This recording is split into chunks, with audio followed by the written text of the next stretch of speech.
Hiya and welcome along to Friday Live. My name is Kieran Fox. I'm the manager of Youth Work Ireland, Monaghan, and this is a very special inclusion episode. I'm joined today by Bernie Bradley, Inclusion Officer with Monaghan County Council, and Taryn Clark from Monaghan Comhairle and Ogue. And Bernie, I'll come across to you first. Maybe you could give us a couple of minutes on what an inclusion officer is, what do you do? And you were talking about the UN Convention on the Rights of People with a Disability. I know you're involved there too. So maybe you give us a couple of, or just a quick background on what that actually is. Okay, so inclusion, I'm an inclusion officer. So essentially my work is promoting national equality policies at local level.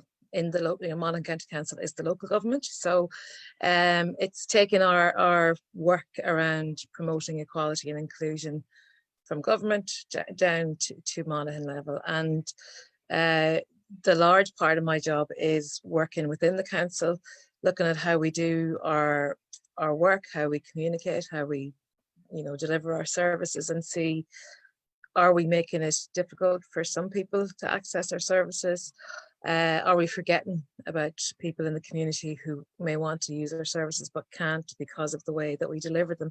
So that's essentially what in that sense. I also work then on behalf of Monaghan County Council with other agencies like Youth Work Ireland and the other agencies in the county, where we collectively try to address issues that might impact on people who are excluded in the community, and look and say, well, should we be doing things better? And a lot of the time it's because we're not aware, and the great important part of that is consulting with people so that we know what we're doing wrong so that we can do it right. And then just as part of my work in the area of inclusion, I represent I actually don't know who I represent on the committee, but I sit on the committee for the implementation of the UN Convention on the Rights of People with a Disability. So Ireland ratified that 2 years ago, and it's a series of articles at UN level, which is all about promoting the rights of people with a disability. And I suppose the convention is important because it means that because we've ratified it now, we have to, as a government, look back at some of our laws and some of our institutions, and possibly we will have to change some of them because they won't be in line with the convention. And it's a huge step for people with a disability in Ireland that we have ratified this. And the committee that I sit on is run by the Irish Human Rights Commission, and basically we monitor what's happening and then maybe report into the government, you're not doing that right. So at the minute there's a big analysis and review of how COVID-19 has impacted on people with a disability, and how the services and supports that happened during lockdown, did they reach people with a disability or did they exclude people? So it's a constant ongoing piece of work, but thoroughly enjoyable. And I've been working in this area for about 22, 23 years, and in that space I would say it's probably been the biggest social changes in a long time in Ireland, in terms of equality and human rights and social inclusion. So it's a good time to be working in it. Yeah, thanks, Bernie. Certainly what you're saying about equality, obviously the pride flag's flying behind me. It's flying in a lot of other places in the county this week as well. I know that LGBT and pride was a topic of Monaghan Comhairle and Ogue 2 years ago. This year it's inclusion. Taryn, do you want to tell us a little bit about how Monaghan Comhairle and Ogue, how yourself and your group arrived at the topic of inclusion, and why you feel it's important to highlight that this year?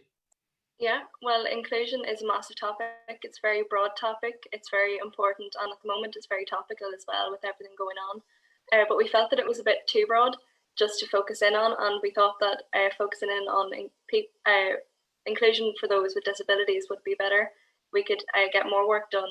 It means that we could focus our work, and we felt like we could highlight different points throughout it and bring light to the topic for young people.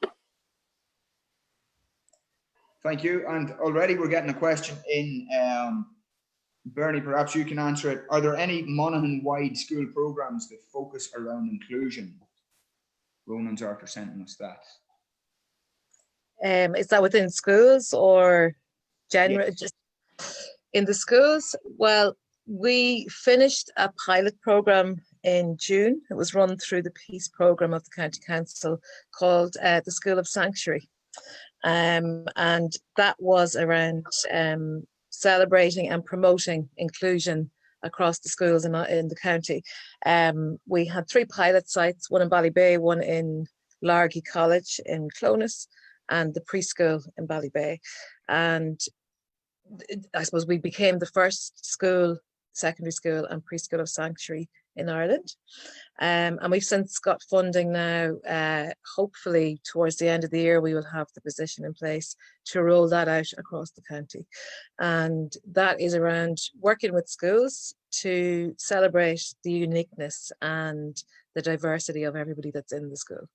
And people get a little certificate to say we are a school of sanctuary. So Clones, Largy College in Clones is a school of sanctuary, and Ballybay National School, and those projects were wonderful. They, you know, and it was the children who embraced them, and the young people that really pushed the inclusion message, because you know, a lot of, in my experience anyway, a lot of exclusion and prejudice comes from home.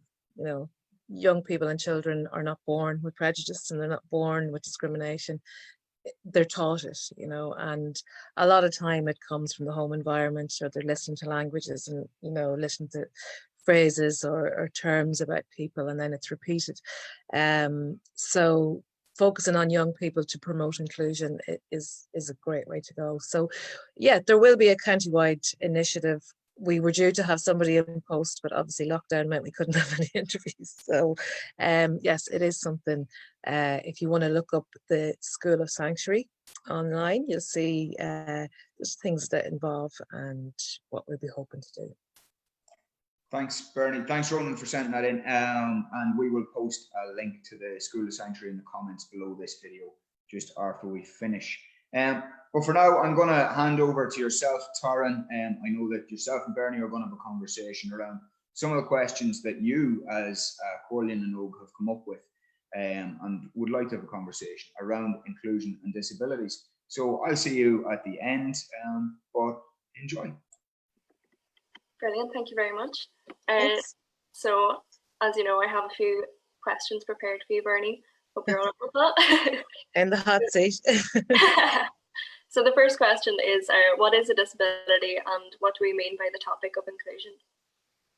Okay, a nice simple one to start with. I suppose disability is, there's various different definitions of it, and I'm not going to go into the big lengthy legal definition. I'll kind of just give an idea of what we mean when we talk about disability.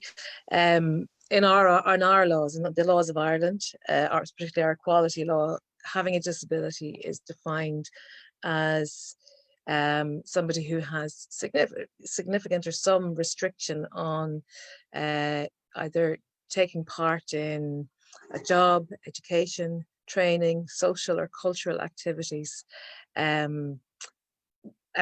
because of maybe a physical, mental, or sensory impairment.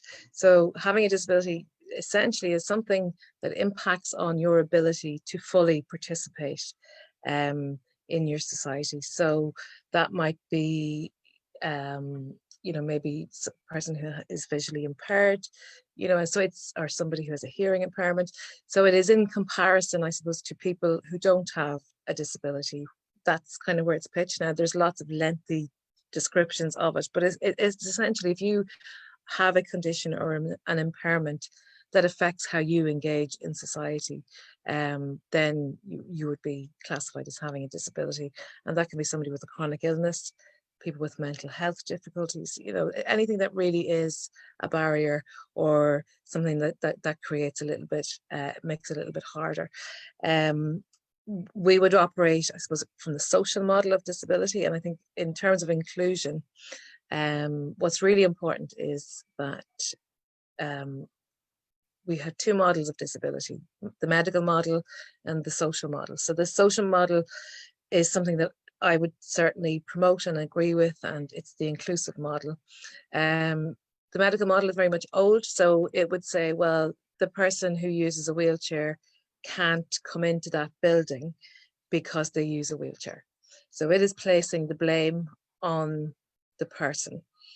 The medical model says, well, the person can't come in, the person who uses a wheelchair can't come into the building because the building does not provide access for that person. So it's about society creating the disability rather than a medical disability, if that makes sense. So it's about saying, well, look, inclusion is making sure that everybody who lives in the society, whether it's your town, your county, your school, your wherever society is for you, everybody has the equal opportunity to be a part of that. And inclusion, you know, it looks to say, well, what do we need to do to make it easy for everybody? So if I, you know, don't have, if I don't have my glasses on, for example, then I can't access or see the same things that I need to see with them on. So it creates inclusion for me. The glasses create inclusion. That's kind of the idea of it. But inclusion from that broader perspective is that we should all create opportunities that nobody is left sitting outside because we haven't thought of, you know, a way for them to get inside or a way for them to communicate or engage. And inclusion basically is that we think of everybody who's here, everybody who's in the community, have they got the chance to take part in whatever it is? And you do, you know, for a real model of inclusion, you do that before you plan something, or you do it as part of the planning. You don't go ahead and organize something and go, oh, actually, we never thought of that, because that person is excluded. So if you go and have an event for Comhairle and you don't think firsthand, well, what about somebody who is visually impaired? What about people who use a walking aid? What about people who have hearing impairment? If you don't consider them at the beginning, then they get to be excluded, maybe because there's no signs or there's no ramps or there's no audio loops. So inclusion is about making sure everybody has the chance to take part, but that we've considered what, you know, what other resources or supports they may need to be part of it. Yeah, that's brilliant answer. A lot of information. The second question here is, what are some of the common disabilities that people in Ireland live with? And would you know what the percentage of the population have a disability? I would. Disability, I think the last census was in around 13% of the population were registered as having a disability. So that's about over 600,000 people. So that's almost the same number of older people that are in the community. So when you think of disability in supports and in understanding, older people are much more visible in the community, because obviously to be older, people recognize somebody who's a little bit older, and disability can be often hidden. So in around 13%. In Monaghan, it's 12%. So there's just a little over 7,000 people with a disability in County Monaghan. The largest number of people registered as having who identified as having a disability would have a physical disability, and that would be, you know, some physical mobility impairment. It may be it could be somebody who uses a walking aid, somebody uses a chair, but their mobility is restricted. And a lot of people with a physical mobility disabilities would be older and would have acquired that disability as they got older. So a lot of, you know, a large percentage of disability is acquired. So people would not be born with a disability, but maybe as life goes on, whether through aging or through illness or through accident, acquire that disability. So people with physical disabilities would probably be the largest category. And then after that, people living with chronic illness or a chronic condition. And if you go back to what we define disability as, it's something that, you know, impacts on your ability to participate. So having a chronic illness, whether that's CPD or cerebral palsy or cystic fibrosis, that, you know, can really impact on how. So that would be the second largest category. And then sort of it kind of gets smaller into groups, people with a learning disability. So people with a learning disability would bring in people who have dyslexia, dyspraxia, and then people with an intellectual disability who also have a learning disability would be the next category. So they're kind of broken down. And then of course you have people who have multiple disabilities. So you may have somebody who has an intellectual disability and a physical disability, or somebody who has a sensory impairment. You know, a sensory impairment obviously is any of the senses that don't that have an impairment, whether that's sight, hearing, speech. So it's not a single side. You have people that have lots of different, and then people have temporary disabilities. So people might find themselves with a physical disability for a period of time. And you know, so it's all wide ranging. And I suppose in the classification of disability, there would be a large percentage, up and around 65-70% of disability is hidden. You know, so you can't look at somebody and say, oh, that person has chronic illness, or that person is somebody with autism. So and I think that's where the importance of inclusion is, because when you're inclusive and mindful of everybody, then you're not having to only respond in a certain way because you think somebody has a disability, and you treat them differently because they have a disability. You know, it should be, to be inclusive is that everybody, you know, the language, the support, the inclusion is for everyone, and not selective. Oh, we better do this and better do that. So yeah, in the region, that's about it's generally, as the census happens, it's always between 12 and 13% of the population, and you know, about 60% of the population of people with disability would be over 45. You know, so there is people who acquire a disability as they get older, for a number of reasons. So that's yeah, categorized into that. Disability Federation of Ireland have a lot of information. You can actually go into the Monaghan profile and you can get Monaghan details of how it's broken down and the numbers of people. But it doesn't tell, you know, that doesn't tell the whole picture. It's a slight collection of data from a census, but that's in the region. So yeah, brilliant. So on to the next one. Would you say there's a stigma for living with a disability? I mean, I have worked in the area of disability for a long time, and certainly the biggest barrier to inclusion people with disabilities would highlight is not necessarily a physical environment or a door or a table. It's people's attitudes towards them. So yes, I would say this. I don't think the person with the disability carries the stigma. I think society carries the stigma of disability and makes a judgment or makes a decision about somebody without knowing them, you know, maybe based on a stereotype of what they perceive to know about disability. And that stigma is carried. There's stigma generally is held by other people, not the person who has the disability, or you know, the stigma held for the family of somebody who has a disability. Oh, that's really terrible. I'm so sorry. What are you apologizing for? You know, there's nothing to be sorry for. So I would certainly see the stigma, while it has diminished quite a lot through the work of great advocates and stuff like that, but the stigma is generally placed on the person with the disability rather than the person holding it themselves. So I think as a society, we certainly should look and question maybe some of the judgments or preconceptions we might have about somebody with a disability without ever having a conversation with them. Yeah. Leading on from that, what do you think society could do to make the world a more inclusive place for people living with a disability? I think you educate themselves.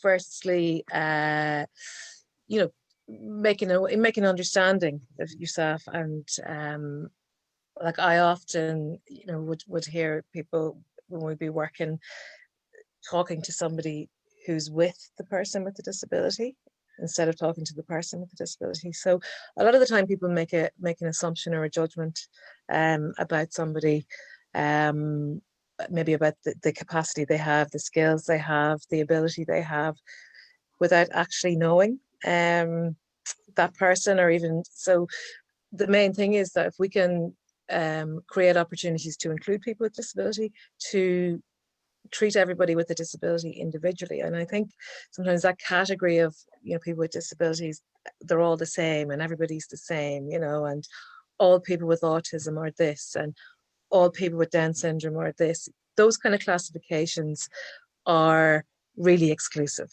to people, because everybody who has a disability is first and foremost an individual person with their own personality, their likes, dislikes, character traits, and disability is part of who they are. So, you will not meet two people with a disability who are exactly the same. And I think as a society, if we could get that awareness out and create the opportunities so people are included without, a decision of, I have a little girl with Down syndrome. I laugh every time I see on pages of people with Down syndrome are always happy. It's completely not true. Yes, she has Down syndrome. Yes, she can be a little bitch sometimes. Yes, she can be a little sweetheart, because first and foremost, she's a little girl. Down syndrome is part of who she is. The same with the stereotypes around people with other disabilities, So I think if we can start challenging stereotypes, and, look at people in our community, regardless of who they are, as just an individual with their own person, and then part of that person's makeup is a disability. It's a secondary part. They're a person first, and I think that people first approach is probably the most I suppose it's the most adaptable way that we can, because if we look at people as an individual and not as a condition or a diagnosis, then you are including them as a person, and whatever diagnosis, disability, whatever it is, color of their hair, color, that all comes afterwards, and I just think as a society, that's the way we can go. Brilliant. Yeah, no, I'd 100% agree. I know I've heard the terms like high functioning and low functioning being used in regards to people with disabilities, especially hidden disabilities. Do you think that these would be considered derogative terms, or what do you think on those terms? Yeah, they are derogative in the sense that it's pitching somebody against each other, because it's in the perception of, well, if you're high functioning, that's not that bad. I would have people say to me, oh my God, has she got Down syndrome? She doesn't look like she has Down syndrome, as if that's a compliment to her or if it's a positive thing. So those kind of terms can be derogatory, because it's nearly reassuring somebody, oh, well, at least, they're high functioning, and it doesn't capture the broad spectrum of people with disabilities. And, I know as a parent, as a child with a disability, you would hear parents we would talk about that a lot, where the media and, awareness campaigns will have the most brilliant person with Down syndrome or the most brilliant person who has a visual impairment promoting inclusion, which is wonderful. It is great, but it's not real, because, there are people with Down syndrome who don't speak and won't speak.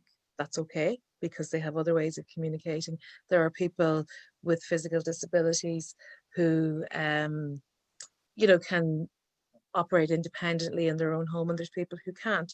So I think that idea of, you know, categorizing the level of disability can be quite insulting, because it's always perceived, well, if you're high functioning, you're better, you Yeah. know, so, or if you're, you know, if you're mild of this, you're better than that, you know, whereas how does that make the person feel if they're being, you know, well, this person is high function, you know, at least I'm not like this. So I do think that kind of language, it's outdated and it comes from a different time. It's still hanging on a little bit, because it, you know, as I said in the last question, everybody has their own talents and their own strengths and that will shine. And just because somebody may not be academic doesn't mean they don't have huge skills somewhere else. So, and I think those kind of labels, again, they stereotype and they, you know, put everybody in a collective of disability, whether it's a collective of a particular condition or a particular diagnosis, when that isn't the case, you know. And I think using those kind of terms, and people do use them as a, they think they're saying something nice to, like, I know particularly as a parent, people think it's a nice thing to say your child who does have a disability doesn't look like they have that disability, and that I would be happy with that, you know. And that's about an education piece for people to say, well, actually, so what if she has a disability? It's not about whether she, you know, it's not about the level it's that disability impacts on that person. It's about her. So it's all education, it's all awareness. And I think for the public not to be afraid to ask questions and not to be afraid to maybe say the wrong thing sometime, because that's how you learn. So if you say something like, oh, he's high functioning, or he's this or she's that, it's okay to say to somebody, is that okay? Or, you know, what, you know, are you, what way do you like to describe your disability? Or, and allow some, because people will tell you, or how.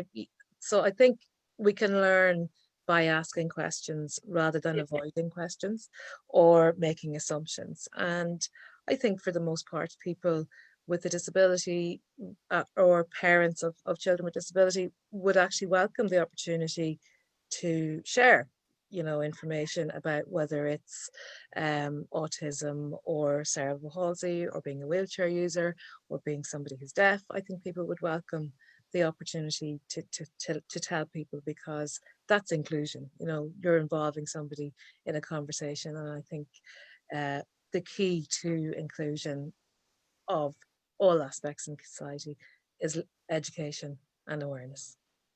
Yeah, definitely. So I just have one last question for you. What services are out there for young people and families living with a disability? Yeah, it's mixed, and it really does depend on, firstly, where you live, secondly, on the disability that you have. So I suppose, you know, the HSE do have a lot of services for children with disabilities, adults with disabilities. And then it all depends on the type of support that somebody may need, whether that's physiotherapy or speech therapy or occupational therapy. I think if you ask anybody with a disability or anybody with a family member with a disability, they will absolutely say services are quite limited. And services can be very fractured. The demand on services is huge. If you live in a very populated area, it can be harder to access services because obviously the number of people trying to access them is much higher. So the types of services will depend on the types of support that you need to engage and participate in your community. So you know, some people, like my own daughter, for example, she would access speech therapy to help build her speech. You may have somebody who has is a wheelchair user, may use physiotherapy or occupational therapy to build their physical skills. And then you have other more medically, medically linked, whether it's particular therapy services that is linked into the particular condition. But I suppose the services a lot of the time are replacing the fact that wider public services haven't done enough to accommodate people with a disability. So if you look at Society for the Deaf and support for the deaf, they're not delivering new services.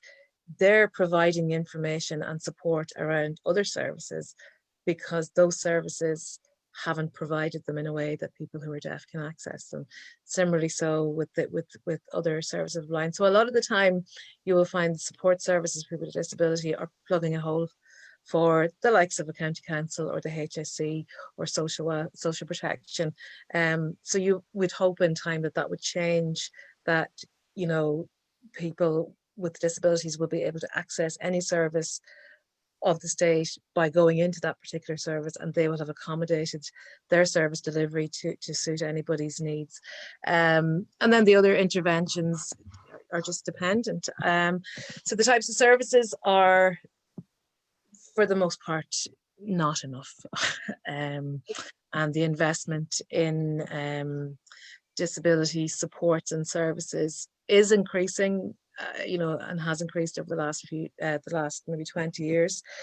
But you'll find that when the chips are down, they tend to be the low-hanging fruit, and the cuts can be made in some of the more vulnerable groups in society. So I would be hoping that any new programme for government and any new government established would not go down that route, now that we potentially might be going into recession, or definitely an economic crash, that it wouldn't be the most vulnerable in society that cuts are made to. So that's a mixed answer, but disability is such a broad area that it does depend. But generally speaking, a lot of people who have a disability tend to go and provide resources and services for themselves, or try and access them, because there isn't a huge availability. Now, even if there is availability, maybe the length of time or the length of services isn't sufficient to really make an impact. And that's all linked back into creating awareness of people with a disability, the needs of people with a disability, so that services are properly resourced. But yeah, mixed and limited. Thank you very much, Taryn. Okay, and thank you, Taryn. We are out of time, but I think there was a lot of information. We had a few comments in from people expressing how useful and how interesting that information was. So thank you both for that. Yeah, as I said, we're out of time. We are back on Monday with LGBT Live at 5:30 with Cavan Monaghan Rainbow Youth. And then we will be back on Wednesday with Con's Parents Questions and Answers. And we're back next Friday for Friday Live at 3:30. And we'll be back with CMETB to talk about solace courses and apprenticeships. We'll see you then. Thank you very much, Bob.